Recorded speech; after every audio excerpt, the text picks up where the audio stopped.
Amém, amém. Então, queridos, estamos falando sobre comunhão com Deus e a igreja.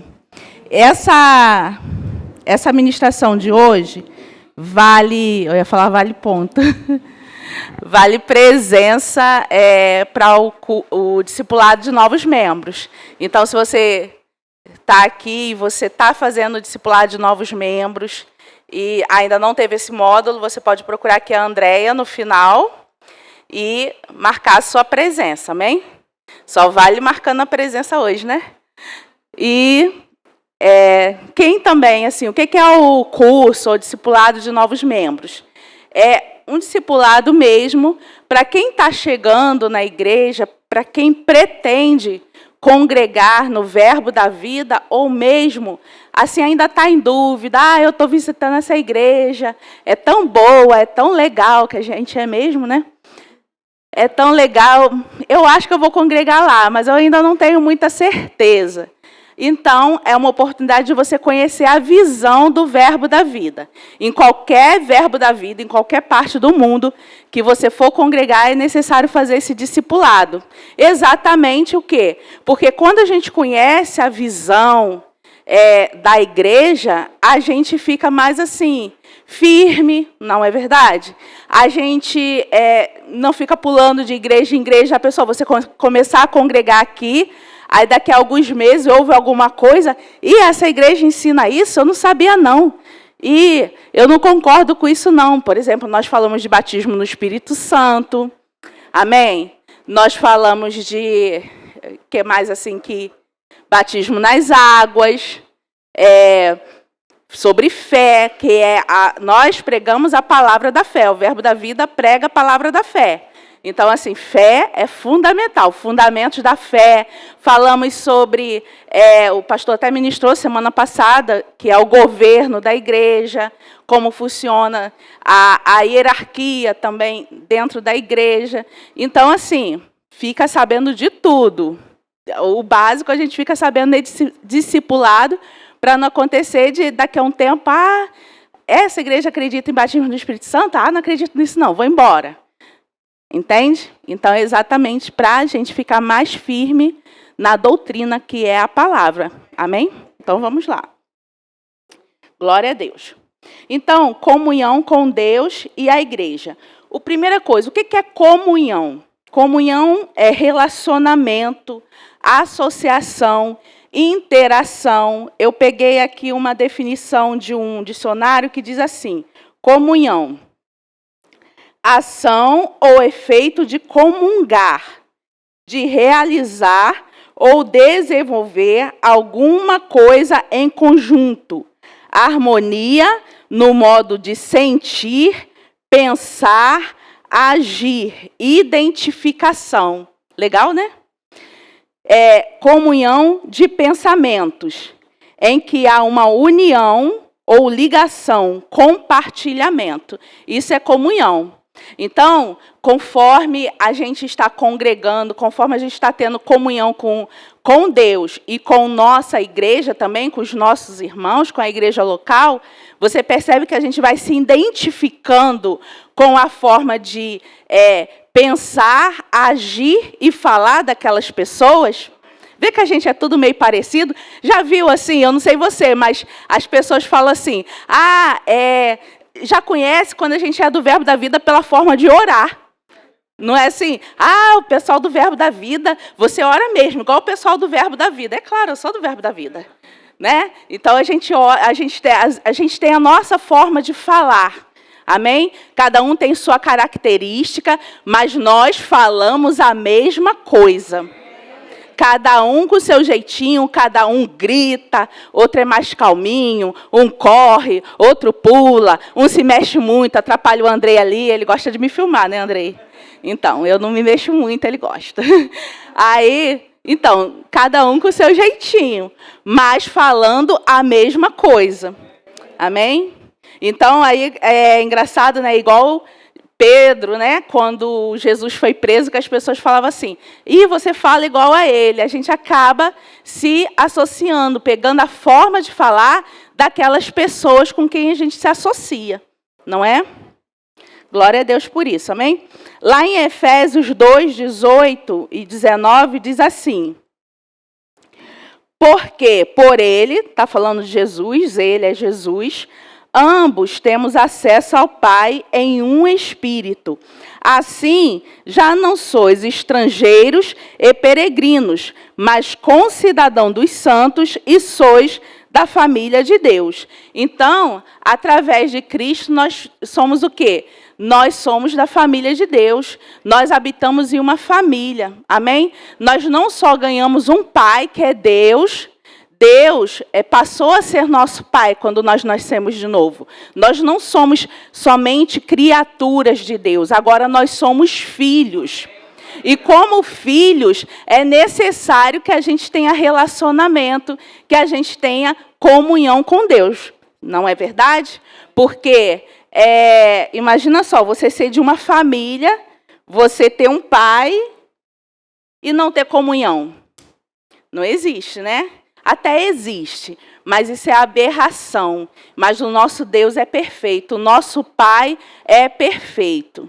Amém? Mesmo que o homem falhe muitas vezes com a gente, e nós mesmos também falhamos com as pessoas, e às vezes, queridas, a gente tem dificuldade de ter comunhão, até de congregar, porque a gente fala assim, as pessoas falham muito, as pessoas erram muito.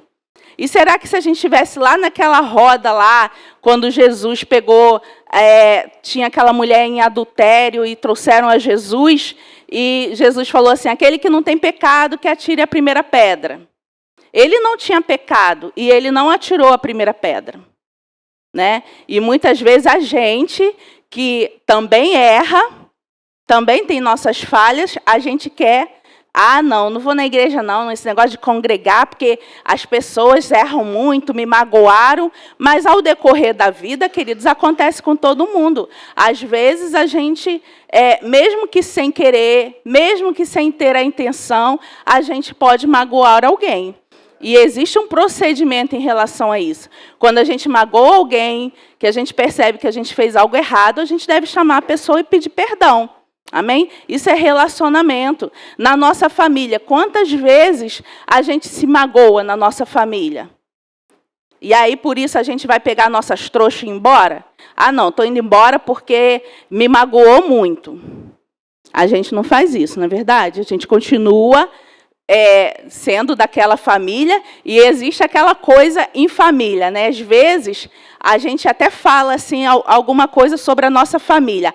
Meu irmão é assim, meu irmão é desse jeito. Mas vai alguém falar do seu irmão? Não.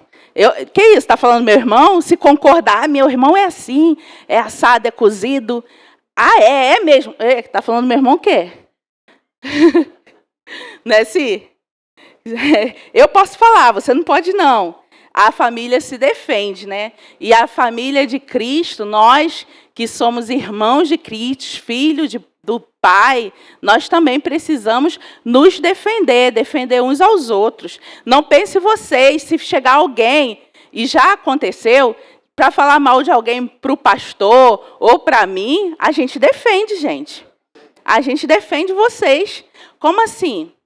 Não vamos aceitar acusação contra alguém assim, de qualquer forma. Depois a gente chama até a pessoa e conversa, entende? Mas assim, a gente não fica, é mesmo. Não, defende. E ainda fala para a pessoa, você também erra, todo mundo erra, se é assim, né? Entende, queridos? A vida de relacionamento é uma vida assim, onde também existe perdão. Amém? A gente precisa estar sempre se perdoando. Aleluia. E eu creio que Deus está falando com você, porque eu não tinha pensado em nada disso, não tinha notado nada disso, mas amém, né? Glória a Deus. É impressionante, queridos, que a gente sabe, de certa forma, que a gente precisa de Deus, certo? A gente diz assim, comunhão com Deus e a igreja. Ah, beleza, eu preciso de Deus, eu dependo de Deus, Deus é o meu tudo. Verdade, Deus é a nossa fonte. Mas nós também dependemos e precisamos uns dos outros. Você concorda?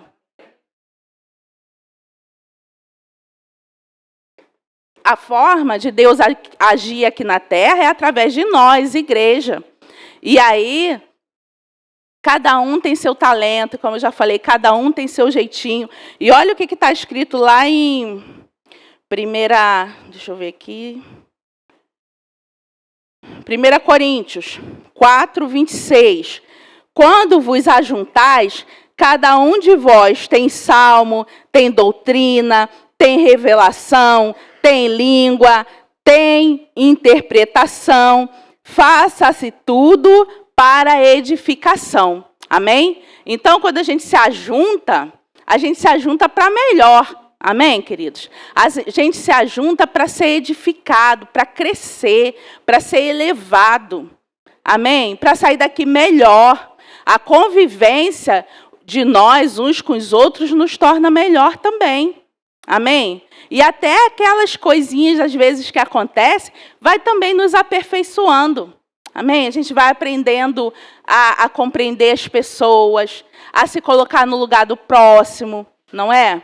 Ah, eu acho que ele estava nervoso, estava nervosa. Ah, a gente vai aprendendo a ter empatia com as pessoas. Não é assim? Então, assim, dizer que a gente depende de Deus é bem fácil, mas é um erro a gente achar que depende somente de Deus e não depende das pessoas. E aí eu quero já aproveitar e indicar esse livro aqui maravilhoso, que é Construídos para Durar. Como construir relacionamentos fortes e duradouros com Deus, família e igreja. Amém? E amigos. Amigos e igreja. Amém? Glória a Deus. É importante a gente construir relacionamentos. A gente depende desses relacionamentos. Eu peguei uma pesquisa aqui, recente, da OMS, um pronunciamento da OMS, dizendo o seguinte: no primeiro ano da pandemia de Covid-19, a prevalência global de ansiedade e depressão aumentou em 25%. E aí eles concluem o seguinte: uma das principais explicações para esse aumento é o estresse sem precedentes causados pelo isolamento social decorrentes da pandemia. Ligados a isso estavam as restrições à capacidade das pessoas de trabalhar, busca de apoio dos entes queridos, veja só, e envolvimento em suas comunidades. Veja, isso aumentou os níveis de ansiedade, de depressão na população mundial, porque as pessoas ficaram isoladas. Então, o isolamento não faz bem. E, às vezes, a gente quer... A primeira coisa que acontece, o primeiro problema que a gente passa, qual é a nossa tendência? Se isolar. Indo contra a palavra. Porque a palavra diz que aquele que se isola vai contra toda a sabedoria. Então, traduz aí. Se vai contra toda a sabedoria, se isolar é inteligência? É o quê? Qual é o contrário de inteligência? Oi? Tu disseste. Vocês disseram. É impressionante, né? A gente chega na igreja e eu sei que todos vocês aqui, sem exceção, têm alguma coisa para contar, como foi edificado, como foi abençoado pela vida de alguém. Muitos ali na porta, na hora que chega, recebem um sorriso, um abraço, um aperto de mão. Às vezes a gente recebe mesmo até assim uma provisão, uma oferta, não é? Mas assim, todos nós temos alguma coisa para contar, como esse relacionamento tem edificado a nossa vida. É ou não é?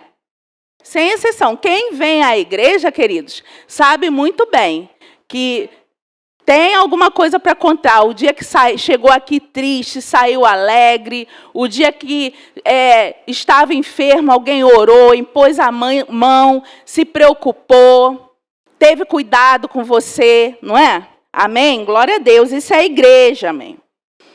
Glória a Deus. E aí, lá em Hebreus 10, 24, diz assim, 24 e 25, consideremo-nos também uns aos outros para nos estimularmos ao amor e às boas obras. Não deixemos de congregar-nos, como é costume de alguns. Para você acordar, diz assim, costume de alguns. Grita aí no ouvido do seu irmão. Não grita não. Grita aí perto dele, mas não grita no ouvido dele, não. Costume de alguns deixar de congregar. E a gente vê, aí diz assim, façamos admoestações, e tanto mais quando vedes que o dia se aproxima. Que dia é esse? Está D maiúsculo, o dia D aqui, o dia com D maiúsculo. É o arrebatamento, queridos. E a gente vê assim, que a gente está mais próximo, cada dia a gente está mais próximo do grande dia. Então, quanto mais, e os sinais estão aí, a gente está vendo a todo momento. Então, quanto mais que a gente vê que o dia se aproxima, é o momento da gente mesmo não parar de congregar. Não é seguir o contrário, agora que eu vou parar de congregar. Não, quanto mais quando vedes que o dia se aproxima. E você vê aqui, queridos, que o costume de deixar de congregar, essa moda de que não precisa ir para a igreja, é antigo, desde que o escritor aos Hebreus estava escrevendo aos Hebreus. Está lá dizendo, é costume de alguns aí, deixar de congregar. Fala assim, não é o meu costume. Você disse, amém? A palavra do crente é assim, sim, não, não. Então, você disse que não é seu costume deixar de congregar. Então, não deixe de congregar. Amém? E quais os dias que a gente pode congregar? Aqui na igreja, por exemplo, a gente pode congregar no domingo, 10 horas da manhã, ou 19 horas. Começamos o culto na hora, não é assim?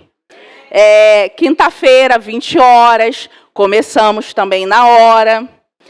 Terça-feira temos oração, 19 horas. Temos a oração das mulheres, a quarta-feira de manhã, 7 horas da manhã. E quanto mais você vai se chegando, você que está visitando assim, vai saber. Daqui a pouco vai ter os anúncios aqui, vai dizer tudo o que vai acontecer na nossa igreja, amém? E participe, queridos, não deixa assim, cada evento da igreja, aí vai ter evento de mulheres, se você é mulher, participe. É um manjar do Senhor, é uma bandeja do Senhor para você, falando sobre a realidade, a nossa realidade. Porque o Senhor vê a cada um de nós como indivíduos também, vê no coletivo, mas também como indivíduos. E como a gente, cada nível, por assim dizer, né, homens, às vezes precisam de uma palavra específica para homens, mulheres precisam de uma palavra específica para mulheres, jovens para jovens, casados para casados, solteiros para solteiros. Então, assim, é muito importante a igreja ver todo mundo. As crianças que estão lá no departamento infantil também recebendo a palavra. Amém, queridos? Glória a Deus. Lá em Mateus 18, 18, a gente vai ler até o 20, diz assim: em verdade vos digo que tudo o que ligardes na terra terá sido ligado nos céus, e tudo o que desligardes na terra terá sido desligado nos céus. Em verdade também vos digo que se dois dentre vós sobre a terra concordarem a respeito de qualquer coisa que porventura pedirem, ser-lhe-ás concedida por meu Pai, que está no céu. Porque onde estiverem, agora sim, 2 ou 3 reunidos em meu nome, ali eu estou no meio deles. E interessante, querido, Jesus dizendo isso. Olha, se tiver 2 ou 3, ali eu estou no meio deles. Esse estou no meio deles é realmente realizando coisas, realizando milagres, operando maravilhas. Amém, queridos? Coisas que às vezes a gente não consegue sozinho na nossa casa. Não tem como eu ser pastor da minha vida, eu ser profeta da minha vida, eu ser evangelista da minha vida, eu ser o suprassumo, a 4ª pessoa da Trindade não existe. Amém, queridos? Cada um tem um dom e cada um vai edificar a nossa vida de uma forma. Glória a Deus. No nosso relacionamento, queridos, nós vemos no nosso relacionamento com Deus, não pode faltar o quê? Não existe relacionamento sem diálogo. E qual é a forma da gente conversar com Deus? Da gente dialogar com Deus? Qual é? Orando, exatamente. Então, a oração é a forma onde a gente vai ter o nosso relacionamento, o nosso diálogo com o Senhor. E existem várias formas de oração. E você não precisa ficar desesperado com isso, porque às vezes também a pessoa entra, começa a congregar, aí começa assim, e agora, como que eu vou orar? Eu não sei orar. Se você sabe falar, se você sabe conversar com alguém, você sabe conversar com o seu pai, ele te conhece. Amém? Eu falo aqui na oração das mulheres, que às vezes tem mulheres recém-chegadas na igreja e você vê orando com aquela profundidade, simplicidade e profundidade, porque está colocando o seu coração ali diante do Senhor, está tendo uma conversa diante do Senhor. Amém? Conversando com o Pai, colocando para Ele tudo o que pensa, tudo o que precisa, tudo o que sente, exaltando também o nome do Senhor. Então, existem alguns tipos de oração, e aqui a gente vai citar rapidamente 3 tipos de oração, que é a oração de petição, que é exatamente quando a gente pede alguma coisa ao nosso favor. Amém? Se eu estou precisando de alguma coisa, eu posso pedir ao meu Pai, Ele é meu Pai. Amém? Então, assim, por exemplo, eu estou precisando de um emprego, eu posso pedir ao meu pai. Uma situação que eu estou vivendo, eu posso pedir ao meu pai. E lá em João,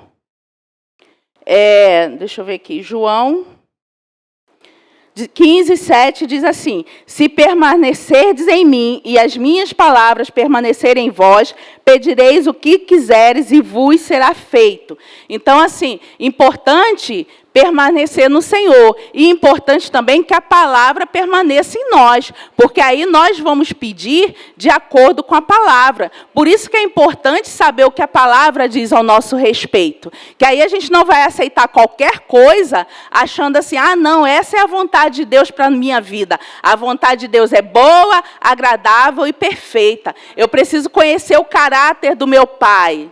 Conforme eu tenho um relacionamento com Deus, conforme eu vou vendo a palavra, porque a palavra é uma com o Senhor, amém?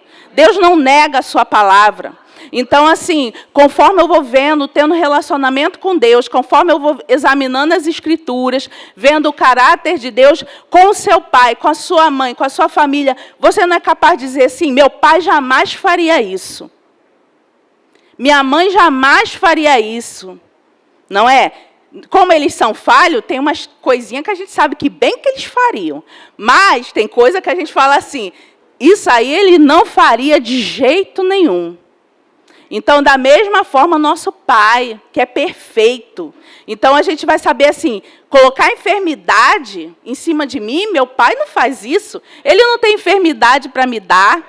Colocar tristeza sobre mim, meu Pai não faz isso. Ele não tem tristeza para me dar, a mão dele, a mão direita dele está cheia de delícias. Então, eu vou conhecendo quem é o meu Pai. Então, através da palavra. Então, é importante que a palavra permaneça em nós. E aí a gente vai pedir, porque a gente vai pedir de acordo com a palavra. A gente não vai pedir nada ilícito, porque Deus também não vai dar nada ilícito para a gente. Amém? Se eu sempre brinco no discipulado, eu falo assim, se eu for pedir o marido da vizinha, Deus não vai me dar. Se eu vou... Senhor, mata aquela mulher e me dá o marido dela. Deus não vai fazer isso, não. Não existe oração contrária, amém, queridos? Quem está orando, estão fazendo oração contrária contra mim. Está perdendo tempo, porque Deus não está nem ouvindo essa oração. Então, não existe esse tipo de oração, porque Deus não ouve. Capaz do diabo ainda ouvir e dar uma rasteira em quem está orando. Pode acontecer isso, né? O que pode acontecer é isso, porque quando a gente abre brecha, né, ele entra. Então, oração de petição. Oração de petição, queridos, a gente faz uma vez. Porque a oração de petição é pela fé, a oração da fé.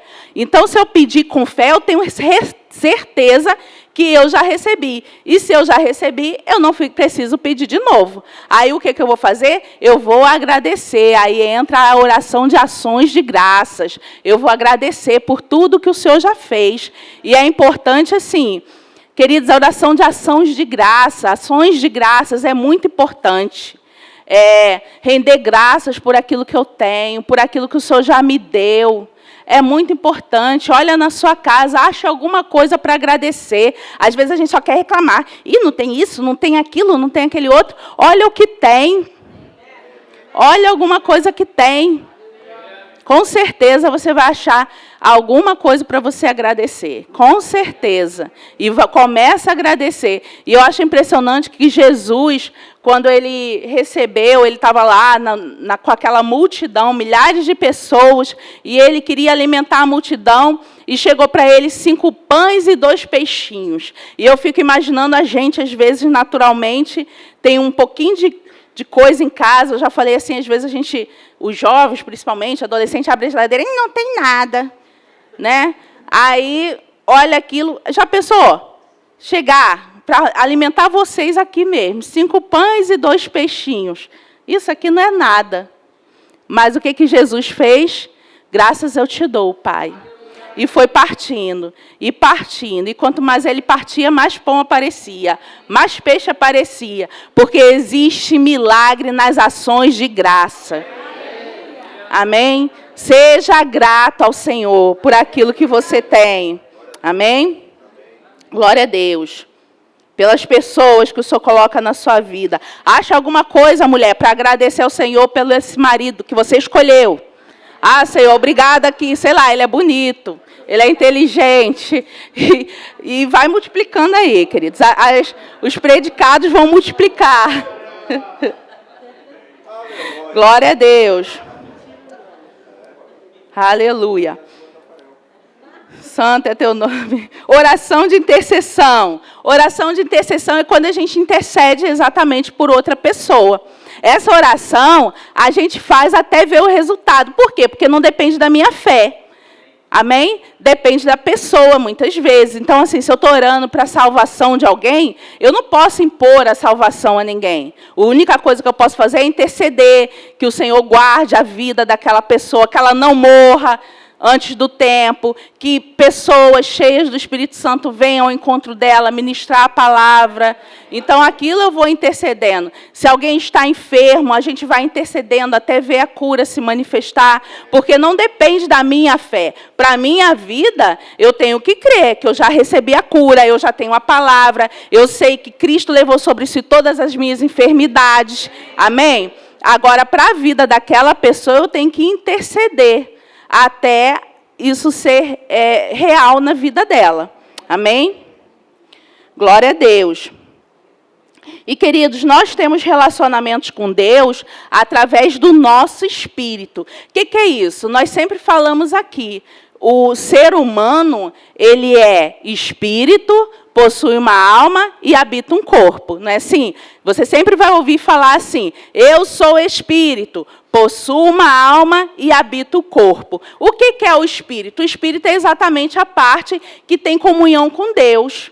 Amém? E essa é o Espírito que nasceu de novo, quando nós recebemos Jesus como Salvador da nossa vida. É a parte que foi recriada. O nosso Espírito, não existia nada que a gente pudesse fazer para aquele Espírito que um dia morreu, porque pecou. Todos nós um dia pecamos e fomos destituídos. Fomos separados de Deus.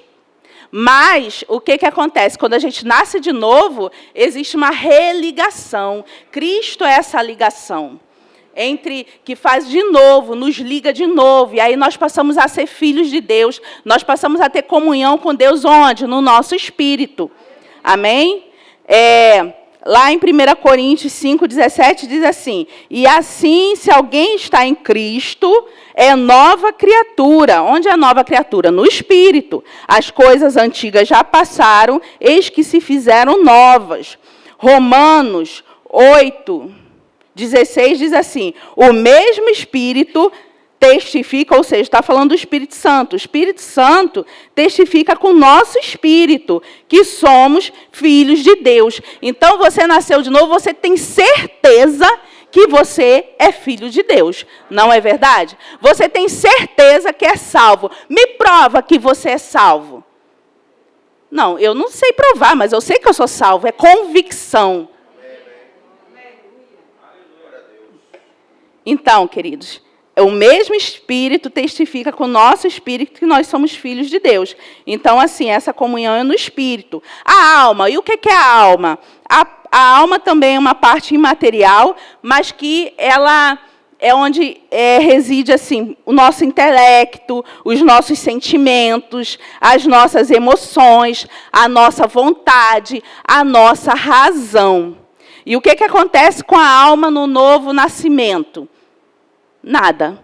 A única coisa que acontece é que a gente tem o conhecimento que a gente precisa renovar essa alma. A gente tem que renovar essa mente. Essa mente que pensava um monte de creca, agora ela tem que pensar coisas novas. Ela tem que pensar o que Deus pensa. E como a gente pensa o que Deus pensa? Tendo relacionamento. De novo, palavra, oração, comunhão com os irmãos, estando com os irmãos mais maduros que nós. Não é assim? É aquela velha história da banana. Quando a gente bota uma banana verde perto de uma banana madura, a banana verde amadurece mais rápido. Então, assim, se eu quero amadurecer, se eu quero crescer, eu vou me juntar com pessoas que eu olho assim e que têm fruto.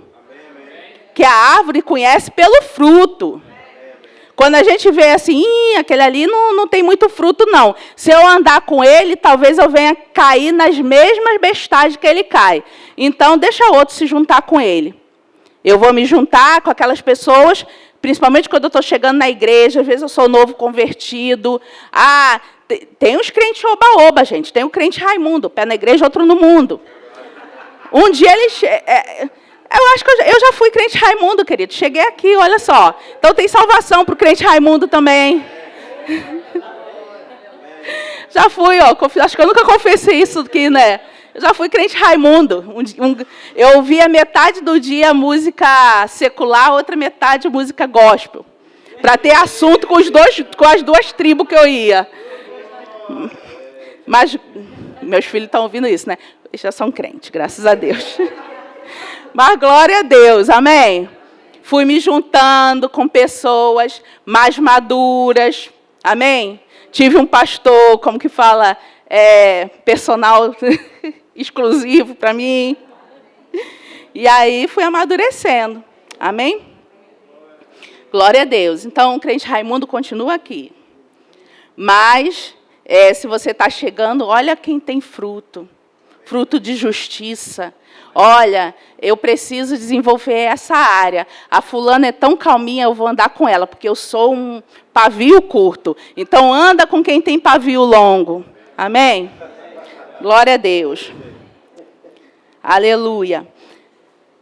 A Romanos 12:2. E não vos conformeis com este século. Ou seja, não tenha a mesma forma deste século. Mas transformai-vos pela renovação da vossa mente, para que experimenteis qual seja a boa, agradável e perfeita vontade de Deus. Ou seja, não tem a mesma forma. Se você chega no lugar e as pessoas falam assim, e tu é crente? E nem parece. Então está na hora de transformai-vos, renovar a vossa mente pela palavra. Coloca, eu gosto muito de um exemplo que o apóstolo Guto fala, não precisa fazer força, ficar desesperado, não, querido. Ai, meu Deus, e agora? Ai, bota a mão aqui na minha cabeça, para que a minha mente seja renovada. Não, não é assim, não. que você precisa fazer? Estar exposto à palavra. Em vez de estar ouvindo lá igual eu fazia, metade do dia a secular, metade do dia a outra, não, agora eu vou ouvir o dia todo, vou ouvir pregação. Amém? Em vez de ir para as festinhas aí da vida, eu vou para os cultos da minha igreja. Amém? Vou ouvir ministração. E aí, é como o apóstolo Guto fala, é como se fosse um copo cheio de água suja, e aí vai entrando a água limpa. Esse copo aqui não tinha água suja, não. Mas se tivesse, eu fosse derramando água limpa aqui, o que ia ficar nele no final? Água suja ou água limpa? Água limpa, assim é a nossa mente. Conforme a gente vai renovando, a gente vai ficando exposto à palavra, toda aquela sujeira, toda aquela imundície, todo aquele jeito de pensar ruim, feio, vai saindo, e aí a gente começa a pensar, falar e agir diferente. E aí as pessoas falam, você está tão diferente, não é? Você está tão diferente, está tão mudado. Por quê? Porque a palavra está entrando, as crecas velhas estão saindo. E está entrando o quê? A pureza da palavra. E você está ficando parecido com seu pai, está ficando parecido com o irmão mais velho. E aí daqui a pouco você está no ônibus, no BRT. E aí está todo mundo falando assim, não tem jeito, não tem jeito. E aí você fala assim, tem jeito sim. Porque o Senhor conhece cada uma das nossas necessidades. Olha só que sol lindo, vamos dar graças a Deus. E aí a pessoa fala assim, você é crente, né? Você fala como ele, você fala diferente. Tá todo mundo xingando, atropelando os outros lá. E você tá calmo, dando lugar para a velhinha, não fingindo que está dormindo.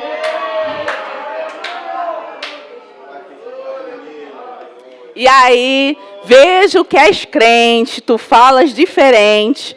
Amém, queridos? Glória a Deus. Então, a gente não precisa ficar desesperado, não. Você que está chegando agora, ai, meu Deus, ser crente é tão difícil. Não é, não. A gente só vai se expondo à palavra. E quando a gente vê, a gente está falando igual os irmãos. Amém? Glória a Deus. Aleluia. Ah, o Senhor é bom em todo tempo. E o nosso corpo, o que é? O corpo é a parte material, onde a gente tem comunhão aqui com o mundo externo, com o mundo físico. Amém, queridos? E o que é esse corpo? Esse corpo, queridos, ele é uma bênção, amém? Às vezes a pessoa fala assim, não, o corpo... Não, se eu não tivesse um corpo, eu não poderia estar aqui na terra, porque é ilegal. Até Jesus, quando teve que nascer... O Senhor preparou um corpo para ele. Corpo me preparaste. Nós somos espírito, mas para estar aqui na terra preciso de um corpo. Eu não posso ser um espírito vagando por aí. Amém? Então, assim, o meu corpo é uma bênção. E eu preciso usar ele da melhor forma. O que? Oferecer sacrifício vivo com o meu corpo ao Senhor. Mas esse corpo aqui, ele tem umas crecazinhas, entende? Ele tem uns desejos... umas coisas assim que não combinam com a minha nova realidade. E aí o que eu tenho que fazer? Dominar esse corpo. Amém? Mostrar para ele que quem manda agora é o espírito. O corpo, quando eu era morta espiritualmente, ele queria mandar. Então o corpo, se ele tinha vontade de fazer alguma coisa, ele ia fazer, ele mandava. Mas agora quem manda é o espírito. E aí, se eu tenho vontade de fazer alguma coisa que não é bom, não é agradável, não é perfeito, não é de acordo com a vontade de Deus, o que eu faço? Corpo, reduza-se a sua insignificância. Quem manda aqui é o Espírito. Amém? E aí, Paulo diz o seguinte, lá em 1 Coríntios 9, 27. Mas esmurro o meu corpo. Isso não é se açoitar, não, queridos. É botar o corpo no lugar. E o reduzo à escravidão, para que, tendo pregado aos outros, não venha eu mesmo a ser desqualificado. Veja só. Né? Então, cada um de nós, queridos, é tentado em uma área. Todos nós não chegamos à perfeição. Estamos nos aperfeiçoando. E a gente sabe bem a área que a gente é tentado. Então, fuja, queridos, daquilo que é tentação para você. Não fica ali brincando, não, com a tentação, não.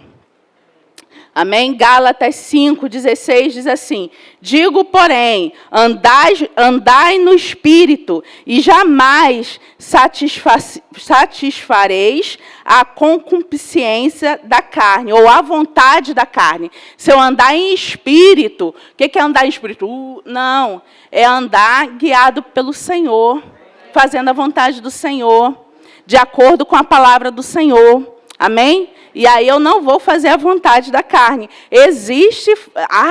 Foi irresistível, eu não pude resistir. Pôde sim, querido, não quis. Tudo bem, tem perdão para você, mas se alinha. Amém? Não vem com essa conversa que não pôde resistir, não, que pôde. A palavra diz que com a tentação, o Senhor dá o escape. Ele não dá a tentação, não. A gente é tentado pela nossa própria vontade. Mas sempre que a gente é tentado pela nossa própria vontade, entra a misericórdia do Senhor nos dando um escape. Mas aí, a gente escolhe se vai escapar ou se vai ficar. Amém? Oh, glória. Então, temos comunhão com o Senhor através do nosso espírito. E, queridos, a gente vai finalizar aqui falando da mesa, da comunhão que há na mesa, amém? A mesa é o lugar de comunhão. Eu fico imaginando Jesus ali com os discípulos, lá na ceia, sentado com os discípulos, partindo o pão. Lugar de comunhão, amém? É o lugar que a gente tem comunhão também com a nossa família. E a mesa do Senhor, a gente fala, é um momento onde a gente tem a partilha, não é verdade? Exatamente quando a gente celebra a ceia, que é uma refeição memorial do sacrifício, da aliança que nós temos com o Senhor. E lá em 1 Coríntios, eu vou ler para vocês 1 Coríntios 11, vou ler a partir do verso 17, porque a questão da ceia do Senhor, de participar ou não da ceia, é algo que as pessoas têm muita dúvida. Então, lá em 1 Coríntios 11, 17, diz assim, Paulo escrevendo aos Coríntios: nisto, porém, que vos prescrevo, não vos louvo, porquanto vos ajuntais, não para melhor, e sim para pior. Olha que duro, né, queridos? Tem gente que acha que o pastor Marcelo é duro. Imagina você recebendo uma carta dessa de Paulo. Olha, quando você se ajunta, não é para melhor, não, é para pior. Aí ele fala por quê. E preste atenção sempre nos porquês da Bíblia, amém? Diz assim, por quê vocês se ajuntam para pior? Os coríntios, não a gente. Antes de tudo, estou informado haver divisões entre vós, quando vos reunis na igreja, e eu, em parte, o creio. Porque até mesmo importa que haja partidos entre vós, para que também os aprovados se tornem conhecidos em vosso meio.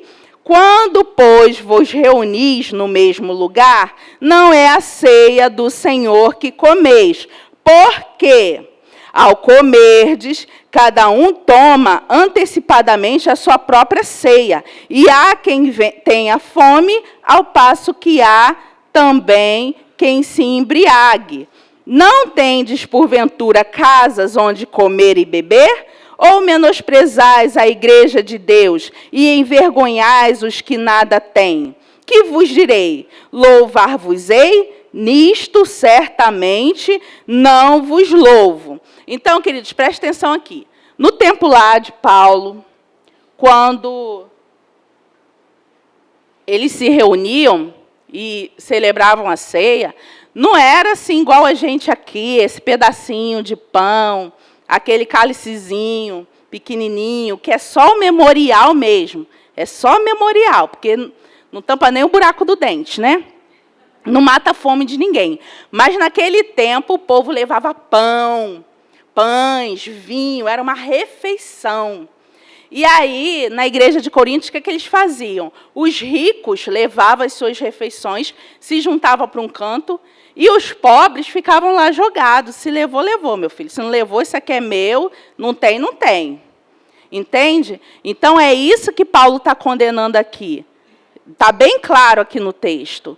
Vocês se reúnem para pior, porque vocês envergonham, vocês têm divisão, Vocês têm a famosa panelinha, não é? Mas o panelão lá, ó, é só dos ricos para um canto, os pobres para o outro, envergonhando os que nada têm. É isso que Paulo está condenando, é isso que o Senhor, porque toda escritura é inspirada por Deus, é isso que o Senhor está condenando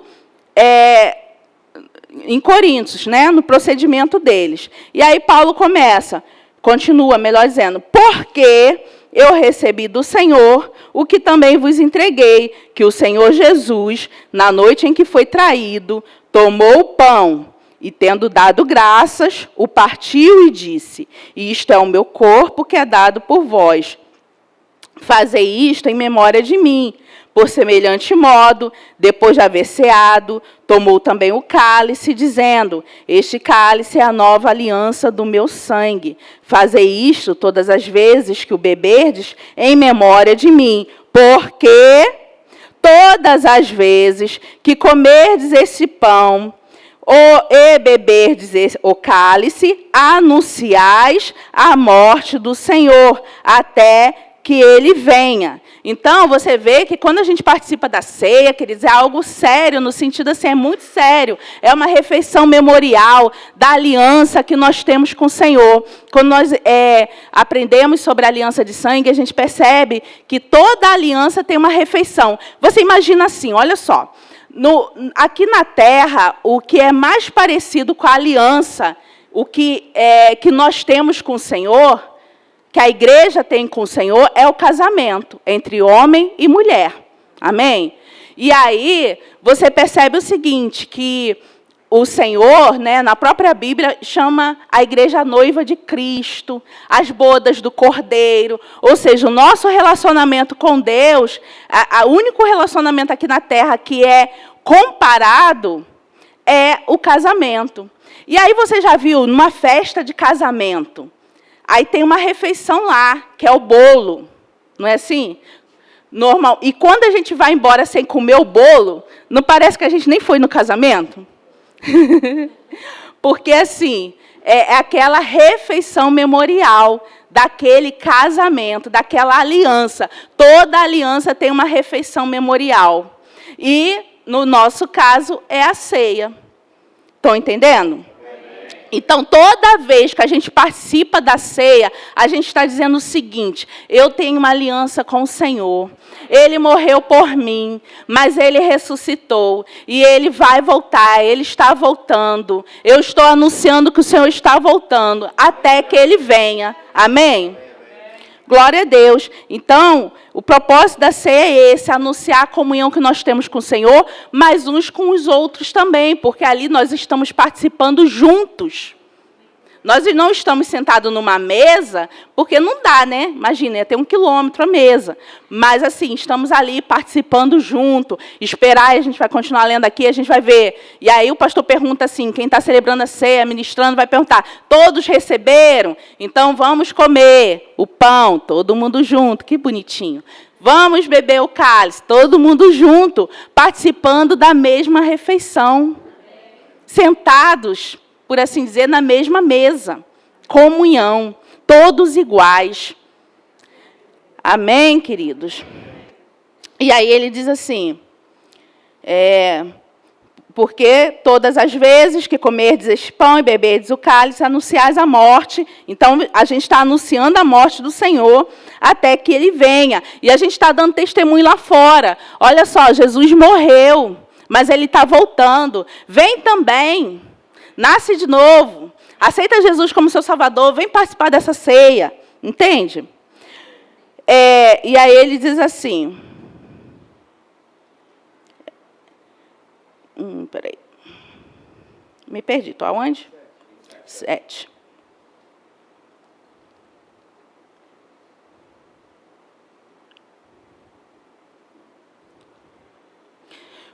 Por isso, aquele que comeu o pão e bebeu o cálice do Senhor indignamente será réu do corpo e do sangue do Senhor. Examine-se, pois, o homem a si mesmo e assim coma. Não é isso que está escrito ali? E por que às vezes a gente se examina e não come? Por quê? Não está dizendo para comer? Então, a ceia é, sim, um momento de introspecção, de eu me avaliar, ver se há em mim algum caminho mal. Tem uma coisa aqui que eu preciso consertar mesmo. Eu me arrependo. Eu volto para a posição. E como? Amém, queridos?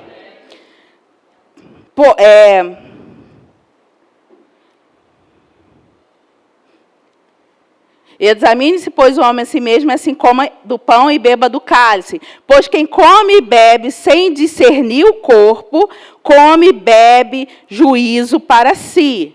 Eis a razão que há entre vós muitos fracos e doentes, e não poucos que dormem. Está falando aqui de juízo, sim. Pessoas fracas, pessoas doentes, e até que já morreram. Mas por quê? Porque não discernem o corpo. Porque não tem cuidado com o irmão. O corpo de Cristo quem é? A igreja. Ele não está falando aqui que é porque a pessoa não é casado, porque a pessoa não é batizado. Se tivesse que falar isso, Paulo ia dizer. Você acha que Paulo não ia dizer? Se você ler 1 Coríntios, você vê que Paulo fala tudo o que ele tem que dizer e mais um pouco. Não, mais um pouco não, né? Ele fala tudo o que tem que dizer. Amém? Mas, então, Paulo, ele não fica guardando nada, não. Se o Senhor mandou ele dizer, ele diz. Amém? Então, se ele tivesse que dizer aqui, olha, quem não é casado aí, ó, não participa não, anota aí. Aquele fulano lá que dorme com a madrasta, anota aí, ó, não é para ele participar, não. Aqueles que estão entrando lá na justiça contra os irmãos, ele não fala nada disso. O que ele está falando? De ter cuidado uns com os outros. E aí ele continua assim, porque se julgássemos a nós mesmos, não seríamos julgados, mas quando julgados, somos disciplinados pelo Senhor, para não sermos condenados com o mundo. Assim, pois, irmãos meus, quando vos reunis para comer, esperai uns pelos outros. Vê aí o contexto? Se alguém tem fome, coma em casa, a fim de não vos reunirdes para juízo. Não está claro aí, queridos, do que ele está falando? Quanto às demais coisas, eu as ordenarei quando for ter convosco. Percebe? Então, todo esse texto aqui, onde ele fala sobre a ceia, e a gente tem esse livro aqui, né? A mesa que fala, trazendo a Santa Ceia para a vida. Esse livro é maravilhoso, todo crente tem que ler. Porque, queridos, e outra coisa, a gente ministra a ceia aqui uma vez no mês, que vai ser domingo agora, inclusive, é simplesmente por uma questão de logística, porque dá um trabalho fazer. Mas a gente poderia celebrar a ceia aqui, eu queria celebrar a ceia hoje, mas falei, nem vou falar com o Jaime, nem nada, porque vai ser difícil. Mas, queridos, a gente pode fazer quinta-feira, terça-feira, quarta-feira. A gente pode fazer em casa, com a nossa família. Estamos o quê? Celebrando a aliança que temos com o Senhor. Estamos o quê? Anunciando a morte do Senhor até que venha. Amém? Ah, não, só pode ser domingo, segundo domingo na igreja.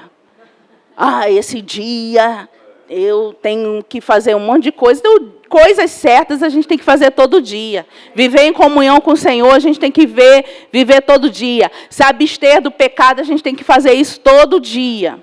Amém? É a vida do crente. Agora, a ceia, queridos, não é essa coisa, essa religiosidade. A gente podia celebrar aqui de manhã, de tarde, de noite. Amém? Todo dia. Não tem problema nenhum com isso. Na nossa casa. Então, assim, e você percebe que em nenhum momento Paulo vai colocando impedimentos para as pessoas participarem da ceia. Então, às vezes, a gente ouve esse texto fora de contexto.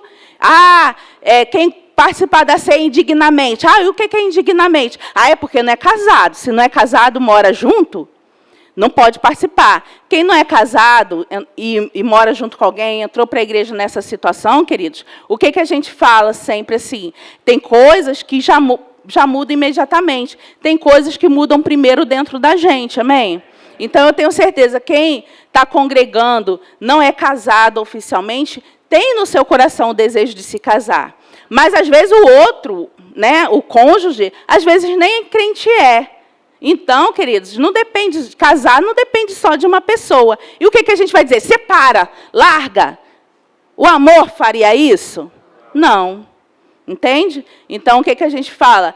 Querido, vai sendo boca de Deus na sua vida e na vida da sua família. E outra coisa, muitas vezes, sem falar nada, você vai testemunhar e as pessoas vão ver, a sua família, o seu marido, sua esposa, vai ver que você mudou para melhor e vai querer a mesma coisa, provavelmente. Não existe uma promessa que porque você foi salvo, seu marido vai ser salvo. Como saberás, ó homem, se salvará sua mulher? Como saberás, ó mulher, se salvará seu marido? Então, não existe uma promessa. Ah, eu fui salvo, eu sou crente, agora meu marido vai ser crente.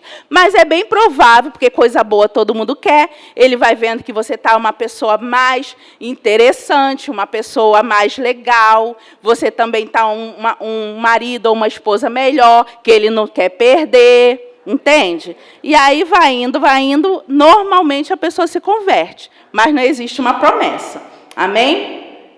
E com relação ao casamento, se essa pessoa aceita coabitar com você, né, no sentido assim, com respeito, com entendimento, então não pode botar a faca na cabeça da pessoa para casar, né? Entende? Então, são coisas que vão acontecendo gradativamente. Tem coisas, decisões que dependem só da gente. E aí a gente pode deixar e mudar rápido. Tem decisões que dependem de outras pessoas. Amém? Glória a Deus. E quais os objetivos da ceia? Então, trazer à memória o sacrifício de Jesus, anunciar sua morte e seu retorno. É um momento, sim, de introspecção, de autoanálise, e celebramos o corpo de Cristo, que é a igreja. Não existe impedimento bíblico para alguém deixar de participar da ceia. Obviamente, se a pessoa não nasceu de novo, não aceitou Jesus como Salvador da sua vida, não crer, né? Ah, eu tenho aliança com Deus, estou esperando o arrebatamento. Então, não faz sentido ela participar da ceia. Aquele negocinho pequenininho, um pãozinho assim, que não vai satisfazer ninguém. Então, não faz sentido para quem não nasceu de novo. Amém, gente? Agora, e as crianças? Outra dúvida que as pessoas têm. Ah, e as crianças participam da ceia? Então, eu lembro que eu vim de uma igreja que dizia assim, que as crianças, se as crianças participassem da ceia, estariam profanando a ceia. Olha só, queridos. E eu fui uma vez, eu conto esse testemunho meu, que uma vez eu fui numa igreja lá em São Paulo, numa igreja grande, era até uma noite de Natal, e a gente foi assistir uma peça que estava tendo lá, eu e o Marcelo. Aí chegou lá, né? Foi o culto maravilhoso e tal. E aí, daqui a pouco, teve a ceia. E aí, é tão interessante. Tinha um pessoal lá atrás de mim, né, umas meninas, uns jovens atrás. Eu estava sentada bem lá atrás. Aí tinha uns jovens, assim, de bermudinha, shortinho meio curto. E aí, conforme os pregadores pregavam, fazia uhul! E eu ia, esse povo que faz uhul. Agora a gente faz o ru, né? Aí esse povo faz o ru. Aí eu olhei assim, vi aquelas pessoas, daqui a pouco serviu a ceia, aquele povo lá do ru participou da ceia com aquele shortinho. E eu, qualquer um aqui pode participar da ceia. Aí eu, misericórdia, qualquer um aqui pode participar da ceia. Aí daqui a pouco a bispa, ela tinha um cálice assim, parecia até dourado, bonito, sabe? Ela estava com o netinho dela no colo. Aí pegou a ceia e deu assim para o netinho, profanando a ceia. Aí, queridos, então saí de lá escandalizada. Aí depois eu entendi que, na verdade, aquele dia, quem estava profanando a ceia era eu. Eu estava julgando meus irmãos que o pessoal do shortinho curtinho estava numa noite de Natal, 24 de dezembro, dentro de uma igreja. Então, eles criam no Senhor, não é? A criança que participou da ceia, Jesus disse que dela é o reino de Deus. Não impeçam de vir a mim os pequeninos, porque deles é o reino. Então, se deles é o reino, como que eles não vão participar da ceia? Que Jesus está esperando eles. Jesus disse, nunca mais eu vou provar do fruto da vide, não é assim? Até que participe com vocês lá no reino, no céu. Então, Jesus está esperando todos nós, adultos, crianças, para participar com Ele da ceia. E eu dizendo que as crianças estavam profanando a ceia. Então, quem estava profanando a ceia era eu. Então, não faça como eu. Amém? Então, assim, lá no departamento infantil é servido a ceia, porque eles têm comunhão com o Senhor. Amém? Deles é o reino.